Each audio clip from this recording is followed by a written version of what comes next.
दोस्तों आज हम आपके लिए क्लास 10th हिस्ट्री के कंप्लीट मैप वर्क की वीडियो लेकर आए हैं।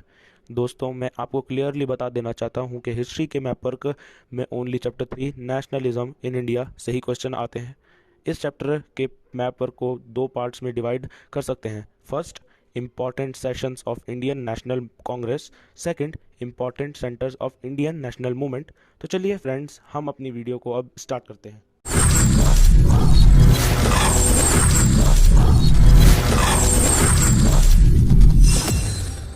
तो फ्रेंड्स, अब हम मैप वर्क के फर्स्ट पार्ट को स्टार्ट करते हैं।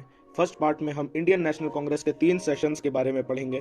फर्स्ट सेशन है कलकत्ता सितंबर 1920 का सेशन। सेकंड सेशन है नागपुर दिसंबर 1920 का सेशन। थर्ड सेशन है मद्रास 1927 का सेशन। ओके फ्रेंड्स, अब हम फर्स्ट सेशन मींस कलकत्ता सितंबर 1920 सेशन को ब्रीफली जान लेते हैं। कांग्रेस ने कलकत्ता में सितंबर 1920 में लाला लाजपत राय की प्रेसिडेंटशिप में इस सेशन को ऑर्गेनाइज किया। इस सेशन में कांग्रेस ने नॉन कॉपरेशन मूवमेंट का वेलकम किया और उसको एक्सेप्ट भी कर लिया। तो अब कलकत्ता सितंबर 1920 के सेशन को इंडियन पॉलिटिकल मैप पर लोकेट भी कर लेते हैं। जैसे कि आप देख सकते हैं कि कलकत्ता सेशन को गिवन मैप पर वेस्ट बंगाल में लोकेट किया गया है। फर्स्ट सेशन के बाद हम सेकंड सेशन यानी नागपुर सेशन दिसंबर 1920 के बारे में बात कर लेते हैं। दिसंबर 1920 में इंडियन नेशनल कांग्रेस ने नागपुर में एक इम्पोर्टेंट सेशन किया। इस सेशन में एक अभियान चलाया गया जिसमें हिंदुस्तानियों ने इंग्लिश गवर्नमेंट से मिले ऑनर को सरेंडर कर दिया। Beside this, British school, college, universities, courts, councils और फॉरेन गुड्स के बॉयकॉट की अपील भी की गई। ओके फ्रेंड्स, अब हम नागपुर सेशन को इंडियन पॉलिटिकल मैप पर भी लोकेट कर लेते हैं। जैसा कि आप मैप में देख सकते हैं कि नागपुर सेशन को महाराष्ट्र में लोकेट किया गया है। दोस्तों, थर्ड सेशन है मद्रास 1927 का सेशन। इंडियन नेशनल कांग्रेस ने मद्रास 1927 के सेशन को ऑर्गेनाइज किया। इस सेशन की अध्यक्ष मुख्तार अहमद अंसारी ने की। कांग्रेस ने इस सेशन में साइमन कमीशन का पूरी बहिष्कार की बात कही। मुस्लिम लीग और हिंदू महासभा ने भी कांग्रेस के इस फैसले का स्वागत किया। ओके फ्रेंड्स, अब हम मद्रास सेशन को इंडियन पॉलिटिकल मैप पर भी लोकेट कर लेते हैं। जैसे कि आप मैप में देख सकते हैं कि मद्रास सेशन को तमिलनाडु में लोकेट किया गया है। ओके फ्रेंड्स, अब हम इंडियन नेशनल कांग्रेस के तीनों सेशंस एक झलक में देख लेते हैं। नंबर 1 कलकत्ता सितंबर 1920 का सेशन। नंबर 2 नागपुर दिसंबर 1920 का सेशन। नंबर 3 मद्रास 1927 का सेशन। तो आइए अब हम हिस्ट्री मैप वर्क के सेकंड पार्ट को स्टार्ट कर लेते हैं। इस पार्ट में हम 6 इंपॉर्टेंट इंडियन नेशनल मूवमेंट के बारे में पढ़ेंगे। Number 1 Champaran Satyagraha. Number 2 Kheda Satyagraha. Number 3 Ahmedabad Satyagraha. Number 4 Jallianwala Bagh massacre. Number 5 Chauri Chaura incident. Number 6 Dandi. तो चलिए दोस्तों, चंपारण सत्याग्रह से स्टार्ट करते हैं। चंपारण सत्याग्रह को महात्मा गांधी जी ने लीड किया था।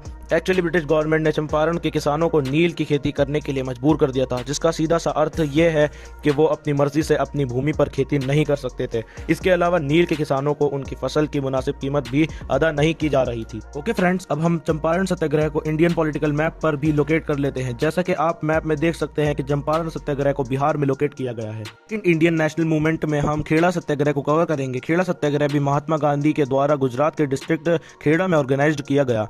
इस सत्याग्रह के उद्देश्य उन किसानों को सपोर्ट करना था जो फेमाइन और प्लेग एपिडेमिक की वजह से हाई टैक्स पे नहीं कर पा रहे थे। ओके फ्रेंड्स, अब हम खेड़ा सत्याग्रह को इंडियन पॉलिटिकल मैप पर लोकेट कर लेते हैं। जैसा कि आप गिवन मैप में देख सकते हैं कि खेड़ा सत्याग्रह को गुजरात में लोकेट किया गया है। थर्ड इंडियन नेशनल मूवमेंट में हम अहमदाबाद सत्याग्रह के बारे में जानेंगे। गांधी जी ने गुजरात अहमदाबाद के कॉटन मिल मजदूरों के मिल मालिकों के खिलाफ यह सत्याग्रह किया, जिन्होंने मजदूरों को ज्यादा मजदूरी देने से मना कर दिया। जब मजदूर कमजोर पड़ने लगे तो गांधी जी ने फास्ट रखकर उन्हें मोटिवेट किया। ओके फ्रेंड्स, अब हम अहमदाबाद सत्याग्रह को इंडियन पॉलिटिकल मैप पर लोकेट कर लेते हैं। जैसा कि आप गिवन मैप में देख सकते हैं कि अहमदाबाद सत्याग्रह को गुजरात में लोकेट किया गया है। फोर्थ इंडियन नेशनल मूवमेंट में हम बात करेंगे जलियांवाला बाग मैसेकर की। जलियांवाला बाग हत्याकांड 13 अप्रैल 1919 पंजाब के अमृतसर के जलियांवाला बाग में हुआ। एक्चुअली रॉल्ट एक्ट लागू करने और इंडिपेंडेंस एक्टिविस्ट सैफुद्दीन किचलू और सत्यपाल के अरेस्ट के अगेंस्ट एक बड़ी भीड़ जलियांवाला बाग में जमा हुई, जिन पर ब्रिगेडियर जनरल डायर ने गोली चलवा दी, जिसमें कई सौ लोग मारे गए और 1000 लोग जख्मी हुए।